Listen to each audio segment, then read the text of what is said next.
1, 2, 3, 4.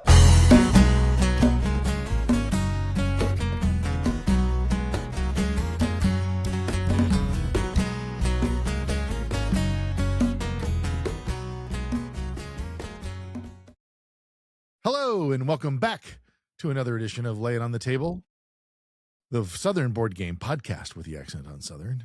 As per usual, I am one of your hosts, Joe Mahaffey. And I'm your other host, James Engelhardt. And here we are, after many days. Yeah. My lack of energy, because I looked at the last one and I thought, oh my God, that guy's crazy. Oh my gosh. I can't do that every time. That just makes me come across as, unhinged. There's nowhere to go. There's no up after that. Yeah. That's fair. Well, James, welcome back. We always try to do these things every 2 weeks, and there's always something. Oh yeah. That gets in the way. And plague of locusts. we are the Southern Board Game Podcast with the accent on Southern, which means, we never have to deal with things like snow or ice, except the last 2 weekends. 2 in a row. It's been crazy. Ice the first day. Yeah. In the first storm, how much ice did you guys get? I don't know. Mostly it came as sleet, so it didn't really accumulate except in packed little. And poor Emerson, this little guy, he's 4. He hasn't really seen this stuff before. And he's like, I'm going to make snow angels. And it's sleet that is packed down. It's just like skittering all over everything. It was hilarious. Yeah. Well, we were very happy with the sleet because when it gets freezing rain and breaks, pipelines, or not pipelines, but power lines. Yep. That's a problem. So we kept power, and that was great. So I was very grateful for that, particularly as cold as it got afterwards. Mm-hmm. But then Snowmageddon came the next week. We got 11 inches up here. Whoa. We had 4.5, 5. That was we were nowhere close. Yeah. So that's why I still have snow in my front yard.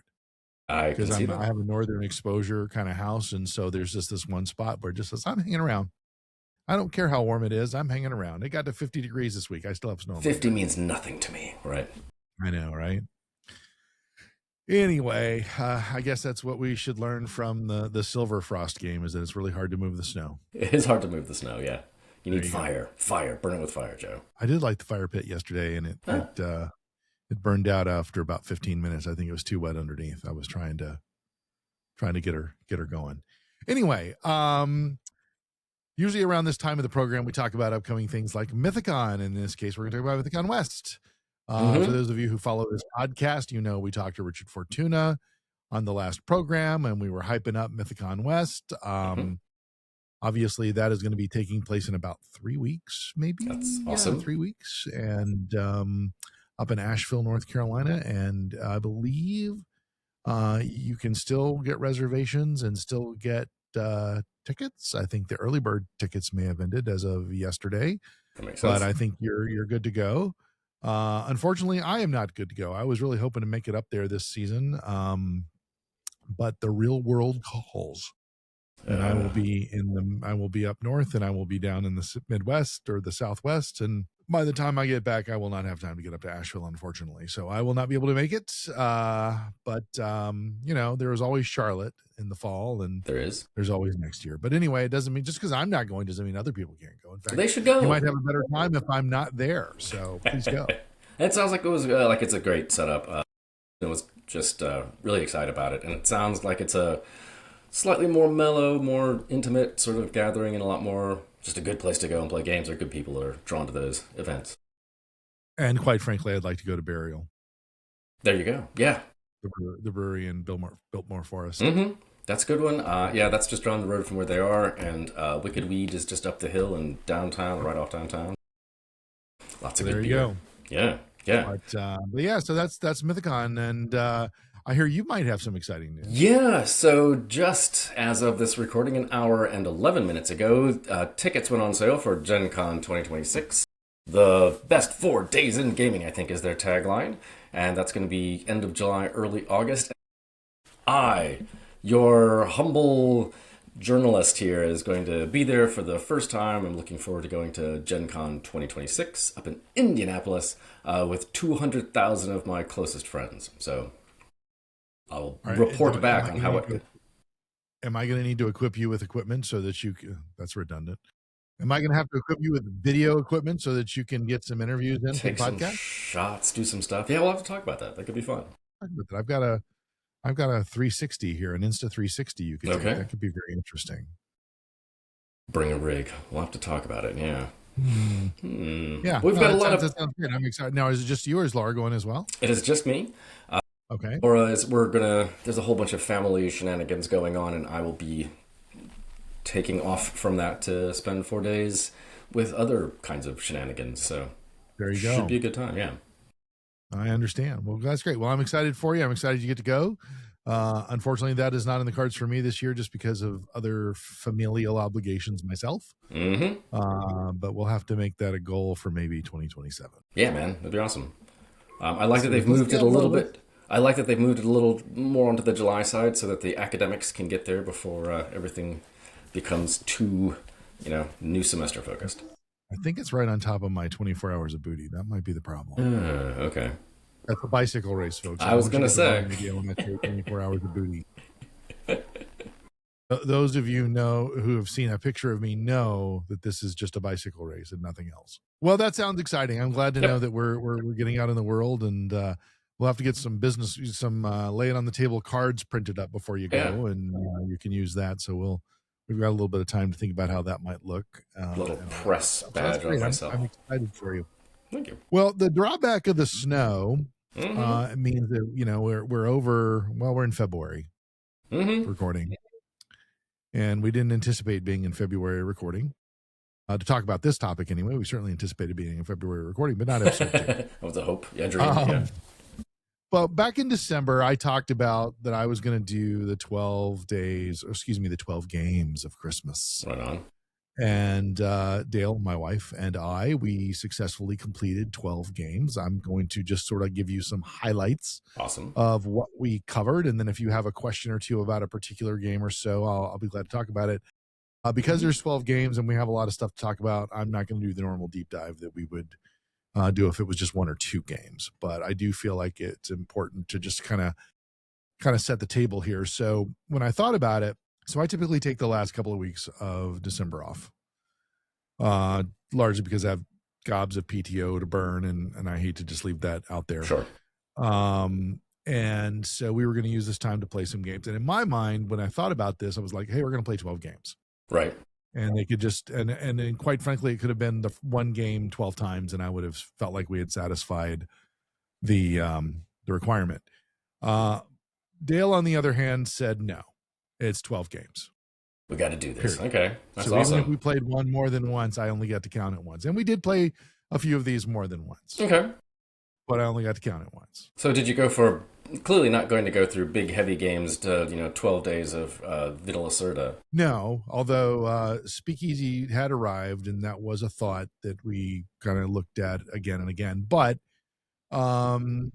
there were a couple of things. Obviously, there were some games that we had already played before. But if you look at this, most of these, with a few exceptions, were taken out of shrink wrap and played for the first time. That's awesome. Because that was one of the things, was to try to diminish the shelf of shame, which is the shelf of shrink wrapped games.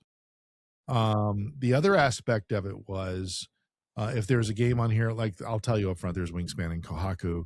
Those are games that we have played many, many times. The reason Wingspan is on the list, we were at the in-laws for Christmas. The girls wanted to play a game. They wanted to play Wingspan. Well, there you go. And so we did.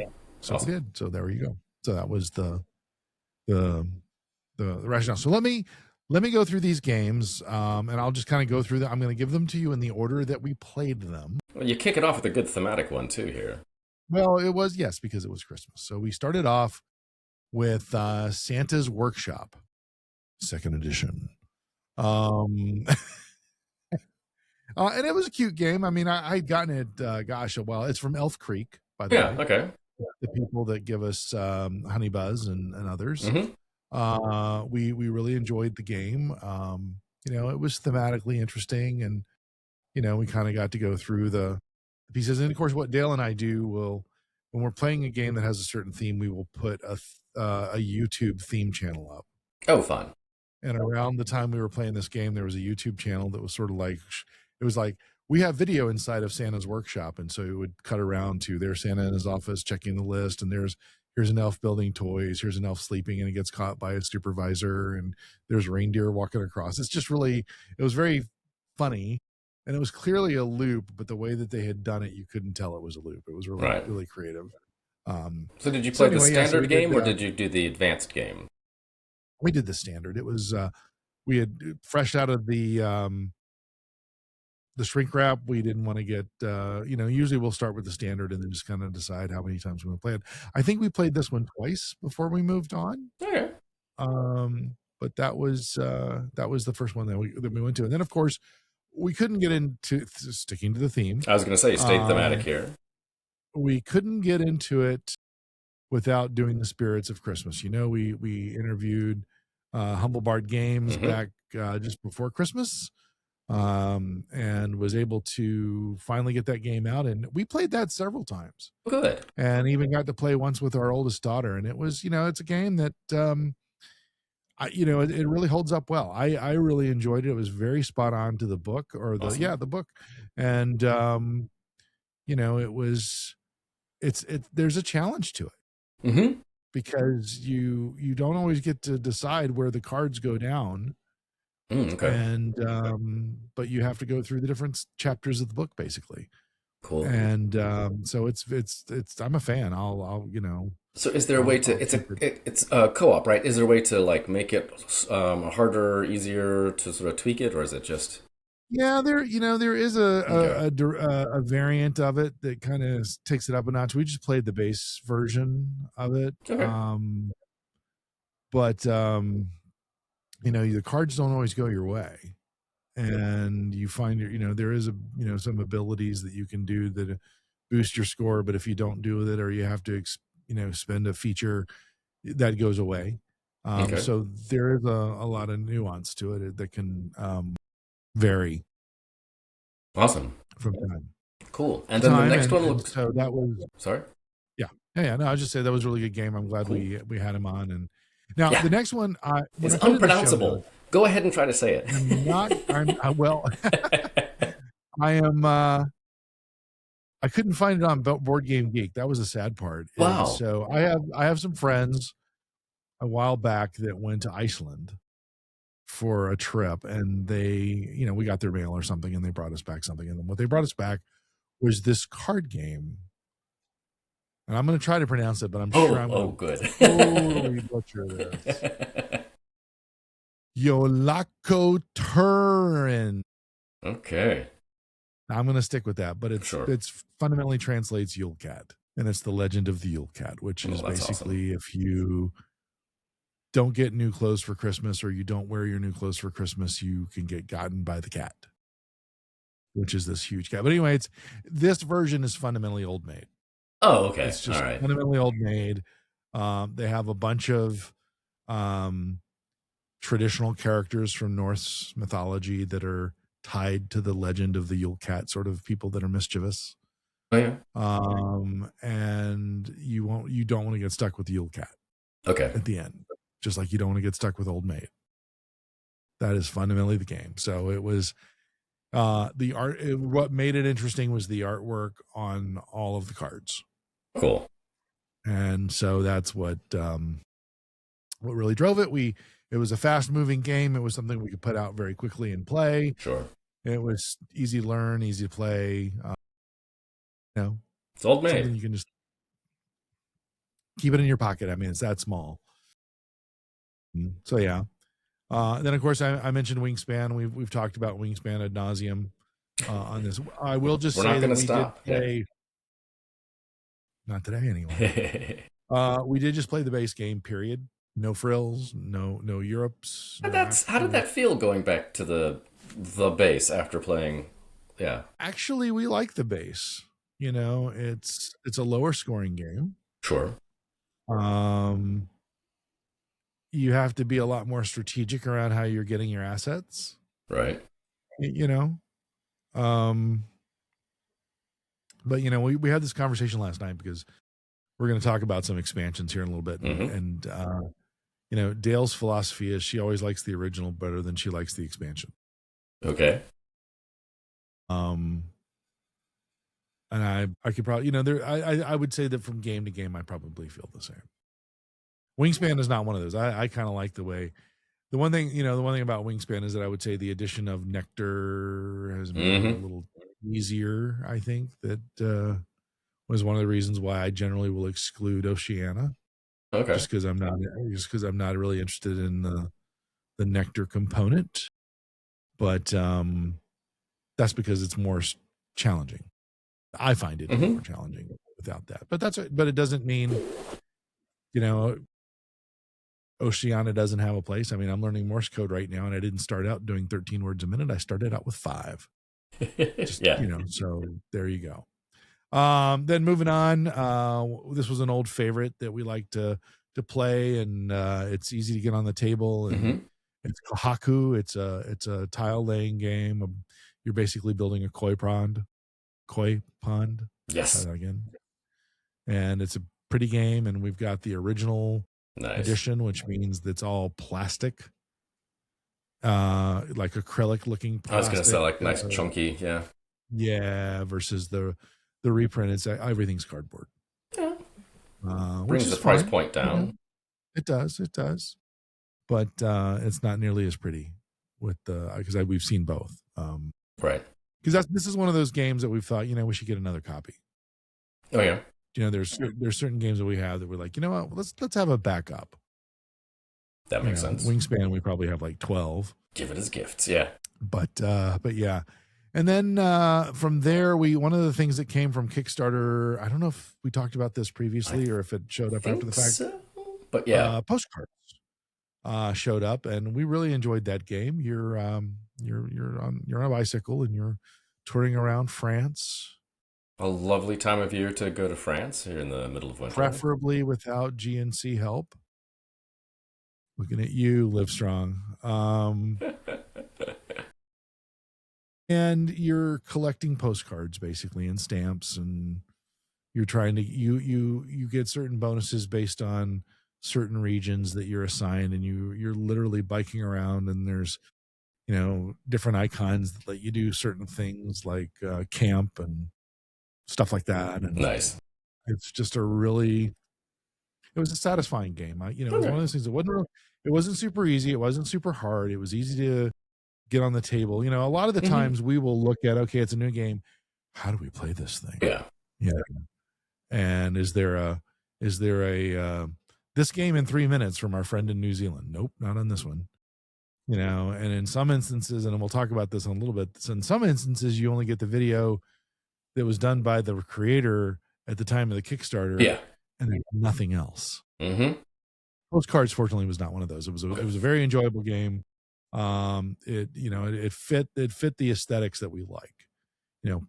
Pretty cards, diverse mechanism, moving around the board was a lot like Botany, which, quite frankly, it's a lot like Risk, if you want to get down to it, Okay. But instead of the world, you're moving around France. But anyway, I said I wasn't going to get deep in the weeds on these, so I will stop. But maybe postcards might be we'll get it back on the table, and then we'll talk about it again sometime in the future. Sounds good. More new stuff here. Flamecraft duels. Woohoo! Yeah, and it seems like it's like it's set in the Flamecraft universe, but isn't really Flamecrafty in terms of play. Correct. Okay. So this was part of an expansion. Haha, there's that word. Where they came out with the Dragons and Dragons expansion as well as Flamecraft duels. And so the duels is just, designer Manny Vega, artist Sandara Tang again. It's in the universe. It's a friendly 2-player game. Nice. Moves pretty quick. Takes about 30 minutes to play. Nice. And you're drawing from a bag. Right. And the box folds open to become the game board, right? Or something like correct. that? Yeah. Yeah, and it's really well packaged, but well designed. It almost looks like you're taking a lunchbox somewhere. But yeah, no, we of course we love the artwork, and we love what Cardboard Academy typically produces, and so this is this was good. And of course, everything Flamecraft, it's kind of like, oh, well, I got to get it. It's Flamecraft. Do they have good punny names for things in this one as well? They do. Good. Yep. Mm-hmm. So there's it stays consistent. But fundamentally it's described as a 2-player abstract pattern building game. Okay. So that kind of gives you a little bit of, a little bit of Calico, a little bit of anything by Frank West. Sure. I mean, and it seems to recall Kahaku as well, right? Yeah, I would say that's a fair. There's rhyming there. They're cousins, maybe. Yeah. Cousins, perhaps. But yeah, so that was one we wanted to get out. So that was number 7. Yes. 5 more to go. 5 more to go. 5 more days until Epiphany. There you go. Actually, we've passed that. Yeah. Okay, just checking. Then we did Trekking Through History, which ironically, I think out of all the games here has been on the shelf of shame the longest. Oh, okay. Because, we loved, trekking through national parks, right? Trekking the world. And then I backed and got Trekking Through History, and it just sort of sat. I'm like, okay, we'll get to it. Okay. We got to it.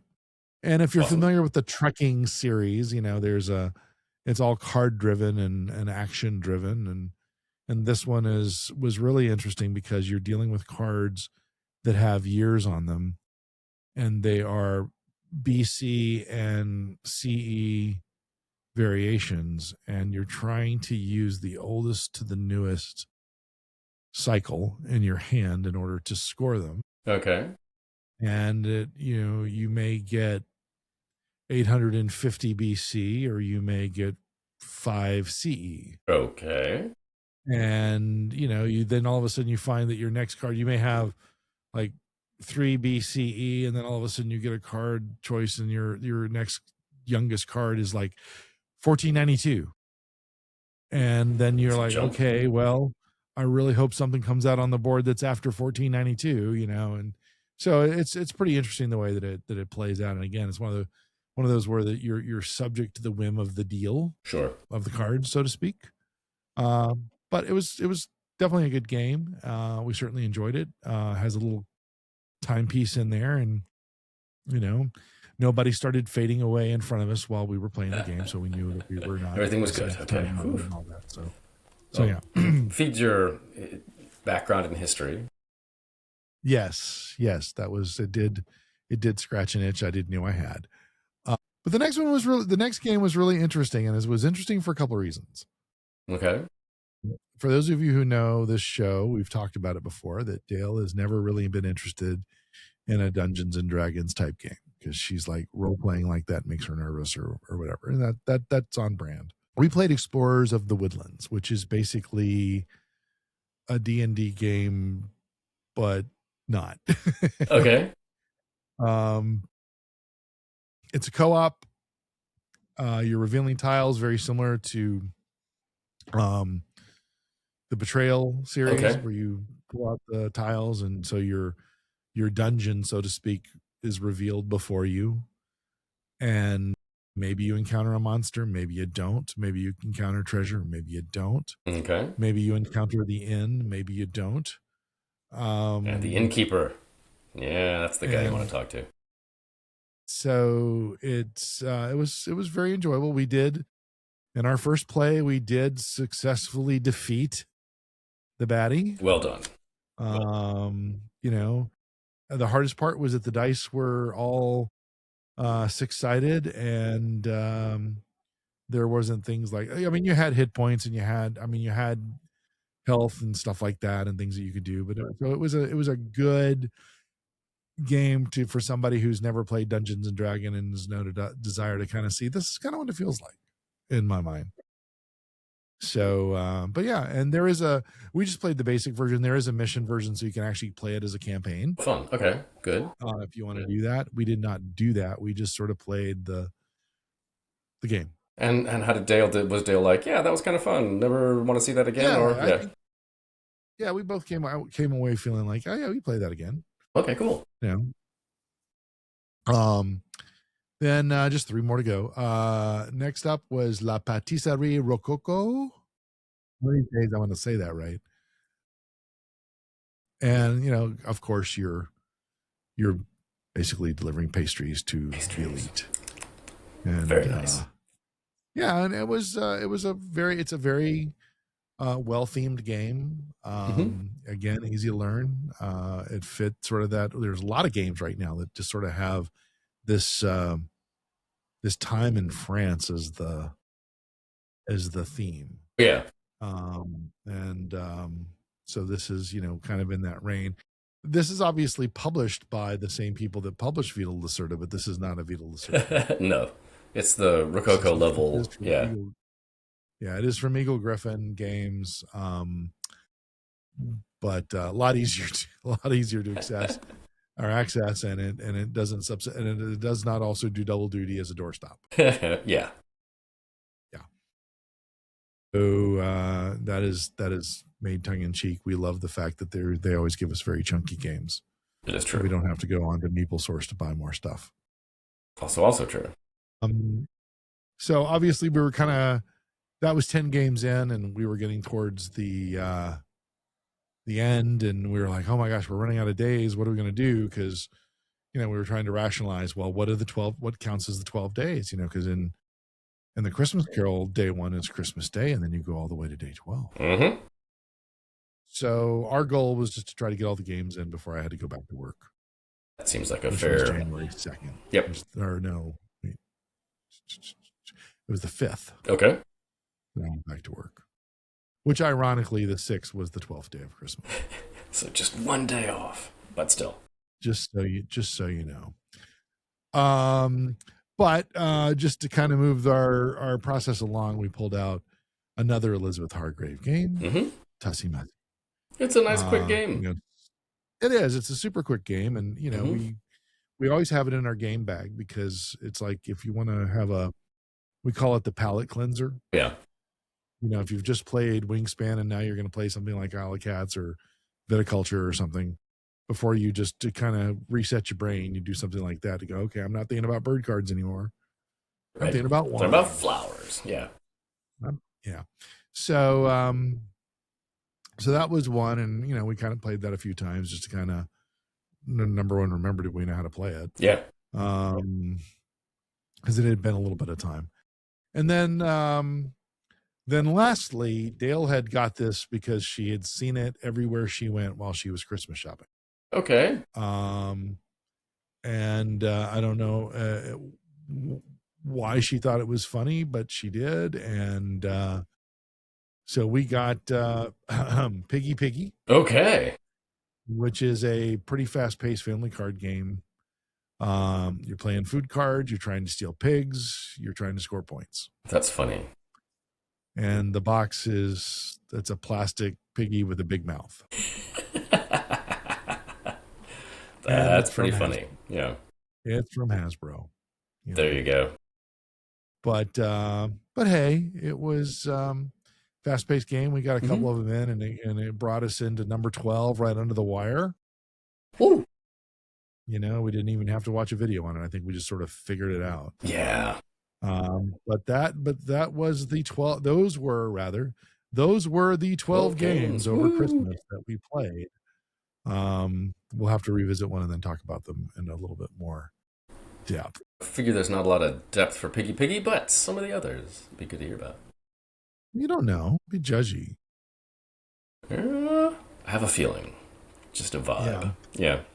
And then just to sort of set the table, well, first of all, before I do that, do you have any questions or thoughts about any of those games that we... No, I mean, I made my little comments as we went, I think. Explorers of the Woodlands sound fun. I do have the Betrayal, the D&D version, the Betrayal of Baldur's Gate. So that's a super fun one. I mean, this seems like a great selection of ones. I'd like to hear more about postcards. Yeah, it sounds like a nice... I mean, and watching the kind of up and down of like, we've got time and space for a larger one, and now tomorrow we're going to do something smaller. Yeah, that feels like the right sort of pattern of things. Well, I'm gonna switch up the order. I'm gonna talk about what's been on our table since. I'd like to jump to you, and then we'll talk about the topic I had there right after that, because I think you'll cover some of that. So we'll set it up that way. The only thing I would say is that since then, with all the snow, we were trying to get a game out, and we Did pull out another one that was shrink wrapped for Nice. a while, Serengeti Sanctuary. Cool. And we have played that a lot in the last week. It's a very fun card game. Okay. Awesome. There is a tableau, if you will, of cards that are sorted by habitat. Okay. So you put down like, this is in the valley, this is in the plateau, this is in the jungle, whatever. And you'll have different animals on them that you will find there. So you might see snakes and elephants and giraffes, and there are herd cards and all of that. And what you're doing is you collect like habitats, but you score based on like animals. Okay. So if you have 2 giraffes or 3 giraffes or snakes, etc., and basically the first person to 50 points triggers the end of the game, and each it's a boomerang kind of round where you go first, I go second, I go third, you go fourth. Right. Yep. Then I go first, you go second, you go third, I go fourth. And so there's that back and forth. And that really is interesting because you can accomplish a lot of things with that mechanic. Yeah. And then you also have helpers that as you score points, you can use, so you can spend your points to enhance what your helpers can do. Oh, that's interesting. Which accelerates the game. The thing that surprised me though, is it's first 1 to 50 ends the game. Right. So let's say I get 10 points through my cards. I say I'm going to spend a point to upgrade this person. I'm going to spend a point to get a coin. I'm going to spend 2 points to get a second coin, 3 points to get a third coin. You get the idea. But I'm not deducting the points from the total. I think it would be a more interesting game. Oh, interesting. If you got 10 points and you spent 5, then you moved up to 5. And went backwards, yeah. I think it would take you longer to get to 50. Sure. Because you can get to 50 in about 30 minutes or less. Okay. So maybe, we could certainly play it that way, but that's not the rules. Right. But anyway, but it is pretty interesting. I mean, like we played 2 nights ago, maybe. And the very last move, I got 4 snakes and 4, must have been flamingos or giraffes. Anyway, I had 32 points in my hand. Wow. I was sitting on 26 and I basically ended the game in 1 move. Wow. Okay. And it just worked. And the only reason I was able to do that is I was the boomerang player. So on the second round, I got all the things I needed to complete my snakes. And then on the third round, I got the other things I needed to complete my whatever it was. And then we kind of got to the point spread, and I was like, well, I have 32 points. Yeah. In my hand. So it got us there very quickly. But anyway, that's what we've been playing on the table. We have gotten some new things that I know we're going to talk about in a little bit. Sure. But enough about me, James. Let's talk about you. I played a couple of games recently. I picked a couple of ones that kind of stood out for a variety of reasons. So the first one, which is over here to my left shoulder, hit it out a little bit. Arboria. So Arboria is a 2023 game designed by Danny Garcia, published by Alley Cat, and I really need to mention the art here by Javier Gonzalez Cave and Nicolas Gendron. This thing is like visually rich. They've built a whole new fantasy world for this. It's kind of amazing. Boiled down, it's a worker placement game with an efficiency puzzle, and there are even tracks to move up on, and also a spatial puzzle. So there's a fair bit going on. BGG gives it a weight of like 3.7, so there you go. The churn of the game is pretty straightforward. You must place a worker or move a track. There are 4 tracks, each with 2 sets of paths branching off, so it's the decision space feels clear but a little complicated because it's like on 1 of 4, but then that's going to be 8 things anyway. And then you may move a worker off the track, so the tracks move along and then you jump off. You can move up to 2 of your little guys like that for free, but you have to pay if you want to do a third. You may fulfill a card that goes into this ecosystem spatial puzzle, and then you must clean up the resource track and move those tracks again based on what workers you've got out there. So there's that's 1, 2, 3, 4. The heart of the game. So the heart of the game has 2 chambers. This is a very simple kind of heart. First, the paths that your workers follow drive most of what happens. You get resources, which you may or may not use. If you don't use them, you get points. Hooray. You can get more workers. You can unlock creatures. You move the game clock forward, generate bonuses. All kinds of stuff happen along those paths. The second chamber is this little ecosystem of cards that you're building. And then you're getting animals there, creatures to them, and they are going to give you some big points at the end. And I'm going to kind of stop there because otherwise if I keep going, we'd be here for another half an hour. There's a lot happening. It's all good now.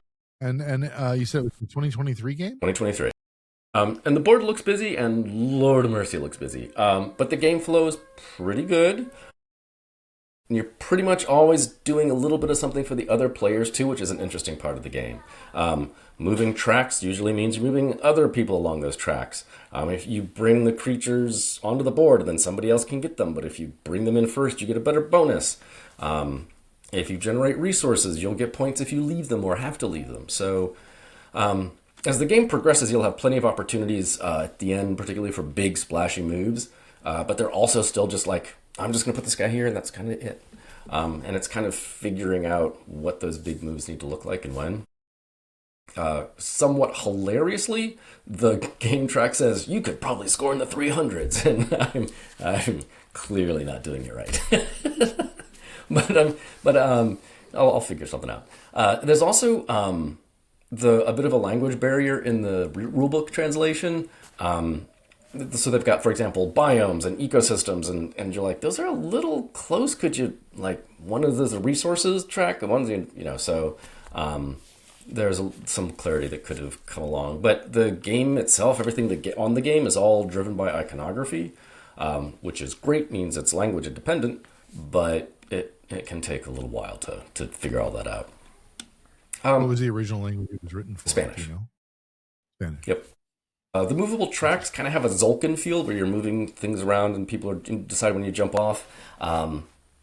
And sometimes you set people up for better moves later, but they're also forced to do good things for you. So I'm not sure it blows your mind in terms of lots of new stuff, new ideas. But it's an interesting little game, and trying to figure out all of those efficiencies of here's where I need to go first and move all of these things around. And that's kind of an intriguing puzzle. So if the art looks good to you, I think diving in is super fun. Cool. Mm-hmm. Sounds like a fun game. It is, and the critters, then they've got silly names for them too. So it's like antler worm and stuff like this. You're just like, what? Why did you do this? But it's okay. And then the other one that I've been playing, I played this a lot with a lot of different people because it's a much smaller game and a lot more just moving along quickly. This is First in Flight. Also, we've got a nice North Carolina tie-in and some history stuff here happening. This is also... Love that. Yep. Also 2023, because suddenly I'm just playing games from 2023. And this is Matthew O'Malley and Ben Rossett, the same people who brought you Fromage. So if you want your Bordeaux with your fromage, there you go. And this was published by Artana, who, just for the record, has a really bad website. There's a whole lot of 404s when you start clicking around. It's not well done, y'all. But this is also has a sort of push your luck stuff. So it's a deck builder with some push your luck when you're running your little engine of the deck. But you're also moving pawns along a little looped board, which is each loop represents a year, and you'll play 4 years, maybe. And you're trying to collect various sorts of improvements that either go into your hand, the deck building part, or you've got little tableau of different kinds of helper stuff on either side. And then one of the spots on the board is the flight spot, which triggers you playing your deck out. And you're hoping to add your flight length while you play these cards, while avoiding problems. If you get 4 problems, you crash. You still get the points for having flown, but you'll have to take kind of a return where you just recover and don't really do anything. So not 99 problems. No. And the crash is 1, yeah. But it has a the person in last place goes first thing, So you can like string together, if everybody else is way ahead, you can string together a whole bunch of turns in a row. Or if you want to, you can just go as far ahead as you want, just to make sure you can take the particular action. And the flow of this game is pretty straightforward too, certainly more so than Arboria. These things are relative, some different kinds of flow, right? The challenge is in identifying which cards might be good combos for you that you will draft, and making sure that you have them before you launch your next flight. And the game ends one of two ways. Either you've managed a flight of 40 or you finish a year 4. We've never, and it's funny, the rulebook says you probably won't go all the way to year 4. You start year 3 and you're like, oh no, we're definitely getting to year 4. And then 2 turns in, someone's like, nope, I got to 42. And you're like, damn, all right, I guess we're done. Well, and then everybody else gets one chance to fly farthest, and the farthest flight wins. But like you were saying, so even if you get to 42 first, you may not win the game at that point. But you just know the answer to, yes, right. You trigger the game, yeah, and you get the answer to life years and everything, yeah. And you were talking about games where you're vulnerable to the card draw. This is also like that, or like the bag pull in Quacks. So I've had games where I'll have this giant flights where I'm going past 40, and then there are some where I barely get past 20 because you're like, okay, I've got a bunch of good cards, shuffle, shuffle, shuffle, and I've got a bunch of stuff to mitigate the bad draws. Oh, this is terrible, and you just don't get a chance to do that mitigation, so yeah. But it does have a lot of great history to it, which is awesome, because the pilot cards are all historical figures, like whatever pilot you've got, it's like somebody from history, which is awesome. And all of the friends/allies cards are also all people from history. So that's pretty cool. Upgrades and flaws are also like, they match with heavier than air travel. It's not like you suddenly get some sort of magic thing that keeps you flying. It's, oh, you've got a rudder. Hey. And it's a great, for gamers, players who might, are ready to pick up, move quickly, have some good choices. I think trying to explain this to new gamers is probably not what you want to do, because you have to. Not a gateway. Yeah, because you have to. It feels like it might be if you're familiar with games, because you're like, oh, it's a tableau. Oh, it's a deck builder. Oh, I'm moving around. And once you've moved past one core mechanism, gateway people tend to drop out real quick. So. But if you've got friends who are like, hey, let's do something fun and zoomy, yeah. Well, that sounds pretty good. I mean, I'm a big fan of anything that involves, the Wright brothers. Yep. You can play. They even though they're from Ohio and they made bicycles, they tried this in North Carolina. Yep. Because they needed the windy coast that got blizzard-like conditions last weekend. I know, right? Yeah, Dayton does not get the kind of breeze off the ocean that you want. That is right. Because it's Dayton. So yeah, but it's and there's a lot of French folk, as you might expect, lots of Europeans in there, but it's super fun. I would definitely recommend it, and particularly for a first in flight kind of place. It was like, yeah, let's do that. So the next on your list is on my list, but I haven't played it yet. We didn't play it last night like I thought we would. We were going to play it today. So I have some comments. Okay. But I'm going to let you introduce it. Okay. So last night, I got it, I don't know, Friday or something. I worked through it and then played it with Laura last night. It's pretty good. The card count now, you've got 550 bird cards. You might want to tell everybody what we're talking about. Wingspan Americas. Yes. Thank you, Joe. Wingspan I got distracted there for a second. Yes. Wingspan Americas. Played with Laura again. 550 bird cards now. So one of the things about this is the effect of a particular set of cards is kind of diffused a bit, so you're not like milling through the deck looking for the Chihuahuan Raven or Killdeers or something like that, right? You're like, well, maybe we'll see it, maybe we won't. Another thing that I like, yeah. So I'm going to pause you right there, Yes, if you don't sir. mind. So that implies that you played it as if it were all the way through, including Oceania? Yes. The whole deck? Yep. Okay. Yeah. Keep going. Yeah, we shuffled the America's birds into the top tier, so it was mostly packed with them. Okay. Yep. And because we're gonna play it today, and I'm trying to decide, do I just want to play with these cards first and see how it goes? yeah, I mean, I think that would be. We've done that before. Yeah, we've done that before. I mean, it starts off with it's 110 new cards, so. No, it's 111. Oh, 111, my mistake. And the reason I know this is because I've decided that Jamie Stegmeyer is in with the Sleeve King guys. Because the Sleeve King guys publish their sleeves in packets of 110, and Jamie gave us 111 new cards. Expecting some kickbacks, right? Got it. All right. Now, to be fair, it's 111 new bird cards. Yeah. And there's bonus cards. Yes. Then there's the Automa cards. Yes. And then there's the hummingbirds. Yeah, there's the hummingbirds, yeah. So it was really more than 111. But when I saw that, and I was holding the Sleeve Kings in my hand, and I was holding the box, I'm like, really? Okay, yeah. A wholly owned subsidiary, yeah. Yeah, it seems like. Yeah. I mean, there are other sleeve manufacturers out there. I personally use Sleeve Kings because they are very thin and they're very durable. Awesome. Yeah.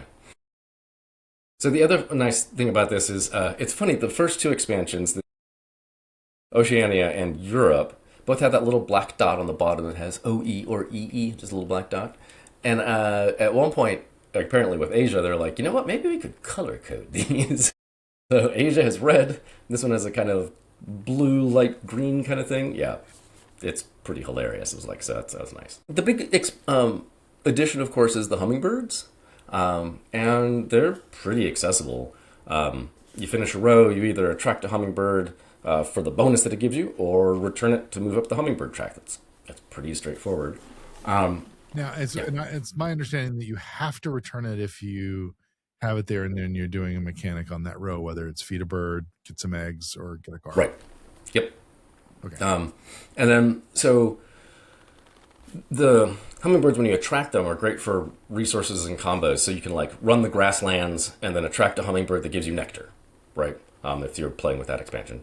And if you've got another bird on the grasslands that gives you food, well, you can go down and get 2 foods. So it can make that nicely efficient for you. But then keeping track of the hummingbirds that you're returning to the garden is key, because you start off with like -3 points per hummingbird type. So you want to move them up and keep moving them up. And it's not a heavy lift keeping track of those, but you do need to pay attention. And then they've got little bonus spaces that can let you do the hummingbird action again somewhere, which, since you've got some little chains and combos that can happen, it's pretty nice. So yeah. in your playthrough, I'm curious about a couple things. I'm going to get a little deeper. Sure, man. So when you put a hummingbird back, if there is not an open spot, you cover an existing hummingbird. Correct. And then you can go up either one of those tracks. If it's the like the diamond track or the mango track, whatever, yeah. But then you go back, and then later, if you go to get a hummingbird, not on the same turn, correct, you can get that same hummingbird again, or you have tossed it.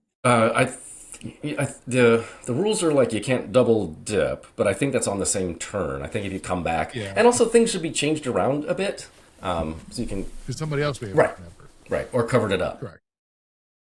Correct. And well, that's fair. Okay, that's another way to think about it. Okay. Yeah, because what I understand, I mean, if you get the hummingbird track going in your favor, that's like, if you did them all right, you're at 50 points just with the hummingbirds. And so what's interesting is it worth doing that, or do you want to build your 9-point American turkey, or some other thing that's going to? So there's it creates a really nice tension between, I'm going to build all the birds, or I could go up like 1,000,000 points on these hummingbirds, but then to do that I have to like get a bunch of food, or get a bunch of eggs, or get a bunch of new cards, in which case I might as well be playing those out too, because I want to run my engine. So, and the hummingbird bonuses are a little more, or quite a bit more, I think, generous than the dual mode bonuses, right? Because if you're playing at dual mode, you could land on some parts and they'd give you an egg or a card, which is great, but you're not doing that every time, right? Well, I like that I like that you can play it either as the base game or the Oceanic. Right, those little you new. can still get the nectar and use it as a wild food. Just thinking about our earlier conversation about the nectar. Yep. But so we're gonna play it as if it were the base game. Mm-hmm. We'll decide if we. I kind of like the maybe we'll shuffle in some of the other cards just to make it a little bit more interesting. I generally keep my cards segregated between base game, European, etc., because of the way that the big boxes set up for your cards. So being able to kind of play with that a little bit, we'll be able to do that. Yeah. So we're it's on the deck for today. And I think anyway, sorry. Yeah, no. I think it's I like the hummingbird tracks are a little bit easier to keep track of, if you will, than the sort of area majority puzzle in the dual mode. At some point, I'm just like, so I mean, but that depends on what kind of style of game that you want, right? Do you want something that's going to be a little more puzzly and thinkier and longer? Then this gives you an opportunity to pick a lot of different paths. It's sort of, I don't know. I haven't quite reached expansion fatigue the way that I did with like Carcassonne, where it's like, oh, now there's the one where you're just launching meeples onto the, let's not do that. I'll be curious. I'm curious to see if the hummingbird track negates the bonuses, the end of round bonuses, because if part of your strategy is, assuming everybody's going to come in equal, so you win by the bonuses, which Dale is the queen of the bonuses. It's always 5, 5, 5, 5. So, you instead of 20 points, if you could, negate I'm just curious to see if the hummingbird, I'll be curious to see if the hummingbird track works more in concert with the end of round bonuses, or if it ultimately becomes a replacement for. Yeah, I think. I don't know that hummingbird track by itself is going to be all that viable, because again, you'd have to run your ecosystems and just move the birds and not any of your other birds. And so I don't know. I think 50 points is great, but if the other person is scoring 125, no, it's good. Yeah. So I'll know more. I'm excited for you to try it. So it's super fun. Yeah. Well, cool. Well, super fun is perfect because it is Super Bowl Sunday. It is indeed. And I could just completely care less about either. Hey, coverage has already started, man. I'm sure. Now, don't get me wrong. At 5:00, I'm going to be at the Publix, and I'm picking up some wings and a veggie tray, because our ritual is we will have the game on.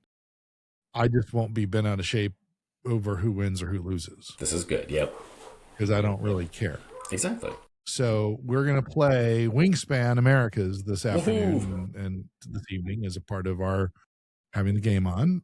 And we also, Jamie had 2 expansions come out at the same time. The other one was Bordeaux.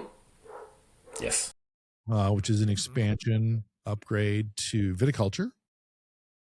I saw a how to play video where the guy said, this is what the guy said. The guy said that on the back of the board, they give you a new board to play Bordeaux. And on the back of the board is the original board that you would use to play viticulture. And he goes, we called that board 0 or board O. No. Like, no, we don't. No, we don't. No, stop. Just stop that right now. But anyway, so Bordeaux. So I've only watched the video of how to play it, and I've kind of looked at it, and we're gonna we love viticulture. Yep. We're looking forward to playing it in Bordeaux, but from what I understand, if viticulture is you getting an investment from your mama and your papa, and they're kicking you out and say, go start your own business, leave us alone, and you struggle to get the business up and running. Yes. Bordeaux basically assumes you're up and running, and now you're running the business. That's awesome. And so they've taken they've modernized some of the mechanics. They've made it they've elongated the seasons. They've elongated or they've changed from round to round what benefits you can get from deciding who goes first, second, third, etc. So I'll be curious to see how that plays too, because you're starting from a different place and churning through. And it was interesting because on the track, I don't have a visual to show you, but I'll try to describe this. Each round, you pick that 1, 2, 3, 4, 5, 6, 7, kind of thing. Well, the first thing could be, or no. I'm so sorry. I'm off track. I'm off the track here. It's not that phase. There's another piece of it that's known as trade. Right.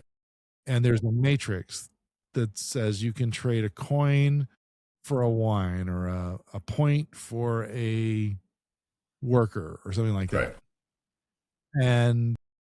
But the way the matrix is set up is that you can trade a point for a point, or a dollar or a lira for a lira, and so it's kind of like, so somebody asked Jamie, why wouldn't you gray that out? I mean, why would you leave that there? And in true Jamie fashion, he said something along the lines of, well, you never know if somebody's going to want to do that. And when the guy who, by the way, the YouTube channel was Terra Dice, Terre Dice. So if you want to go see this video, the guy from Terra Dice said that's what Jamie said. And I looked at Dylan and I said, that's a very Jamie answer. Yeah. So anyway, we're going to get into those today. And that reminds me, by the way, I alluded to this earlier, the game that we played recently where the only video we could find to learn how to play it, that was Serengeti Sanctuary, where there is no other video out there on how to play it except for the people that published the video or published the game. And there are these two very fine British gentlemen. And instead of saying this is the blue piece, it was the turquoise piece. Well done, y'all. So anyway, not that there's anything wrong with that, but it was just interesting to say that this is really the only video we got. And they don't even start at the beginning. They're like, we're going to start like you're in your third round. I'm like, well, no, I want to see the first and second round, please. How does this go? So many questions. Oh, man. Oh, geez. But anyway, such is the life of the hobby. I tell you. Well, James, I think that's a lot. Yeah. Today. Yeah, it's good. In an hour. Yeah. Here we are. But that is all I have to talk about. How about yourself? Yeah. No, that's it. Laura loves the pageantry of the Super Bowl, so we'll watch Green Day. We'll watch Bad Bunny. We will drift in and out of the football itself and look for ads. But yeah. That's what we got. Fair. And we'll probably play the Birds again tomorrow. Yeah. Love that. Well, it is February the 8th. 8th or the 9th? It's the 8th. The 8th. That'll be the 8th. All day. All day. Yeah. Today is 3 minutes longer than yesterday, so enjoy that extra daylight. And I'm Joe Mahaffey, and as per usual, I am not bored. I am board game. And I am James Engelhardt, and I hope that all your tiebreakers break your way. See you soon, folks. See y'all. Bye. In a world of